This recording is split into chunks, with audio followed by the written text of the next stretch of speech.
వరంగల్ రాజకీయాలు కేసీఆర్ కు చికాకు తెప్పిస్తున్నాయట. కడియం కావ్య స్ట్రోక్ తో గులాబీ బాస్ తేరుకోలేకపోతున్నారట. పోతూ పోతూ కడియం కావ్య రాసిన లెటర్ తో కేసీఆర్ మరింత ఇబ్బంది పడుతున్నారట. ఈ ఎన్నికల్లో అన్ని పార్టీల కంటే తామే ముందున్నామని చెప్పుకోవడానికి ఫస్ట్ అభ్యర్థిని ప్రకటించారు కేసీఆర్. కానీ మారిన సమీకరణాలతో ఇప్పుడు కొత్త అభ్యర్థి కోసం అనేక కోణాల్లో ఆలోచించాల్సి వస్తోందట.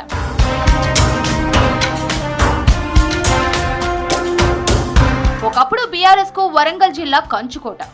మొన్నటి అసెంబ్లీ ఎన్నికల్లో సీన్ రివర్స్ అయింది. ప్రస్తుతం వరంగల్ సెగ్మెంట్ లో కారు పార్టీకి ఒక్క ఎమ్మెల్యే కూడా లేరు. లోక్సభ పరిధిలోని 7 అసెంబ్లీ నియోజకవర్గాల్లో కాంగ్రెస్ ఎమ్మెల్యేలే ఉన్నారు. కొత్త అభ్యర్థి ఎంపిక కేసీఆర్ ను పరేషాన్ చేస్తోందట. అభ్యర్థి ఎంపిక ఆచితూచి చేయాలని భావిస్తున్నారట. ఇతర పార్టీల నుంచి నేతల్ని తీసుకుందామన్న ప్రతిపాదనకు కేసీఆర్ సుముఖంగా లేరట.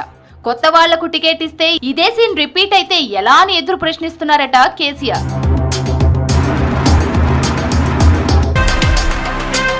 బీఆర్ఎస్ ఓ మాజీ ఎమ్మెల్యే ఇతర పార్టీలో టికెట్ రాని అసంతృప్త నేత ప్రస్తావన కేసీఆర్ ముందు పెట్టారట. అయితే అతను టికెట్ ఇచ్చాక పార్టీలో కొనసాగుతాడనే గ్యారెంటీ నువ్వు తీసుకుంటావా అని అడగడంతో ఆ మాజీ ఎమ్మెల్యే సైలెంట్ అయ్యారట. రాజయ్య వస్తానన్నా కేసీఆర్ వద్దని అనుకుంటున్నారట. రాజయ్య విషయంలోనూ ఓ సిట్టింగ్ ఎమ్మెల్యే పట్టుబట్టినా వద్దని డోర్ క్లోజ్ చేశారట. ఇన్నాళ్లు పట్టించుకోకుండా ఉన్న ఉద్యమకారులను కేసీఆర్ గుర్తు చేసుకుంటున్నారట. వాళ్లల్లో మాదిగ సామాజిక వర్గానికి చెందిన ఒకరిని ఎంపిక చేయాలని ఆలోచన చేస్తున్నారట. అందులో భాగంగానే 2-3 పేర్లను ప్రతిపాదించి వారి బలాబలాలు అంచనా వేస్తున్నారట.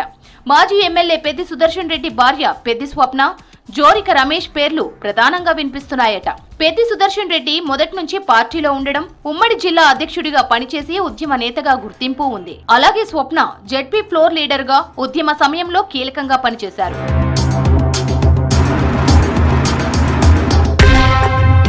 ప్రతి ఒక్కరి లెక్కలు తీస్తున్న కేసీఆర్ చివరికి ఎవరిని ఎంపిక చేస్తారన్న దానిపై జిల్లా బీఆర్ఎస్ నేతల్లోనూ టెన్షన్ కంటిన్యూ అవుతోందట.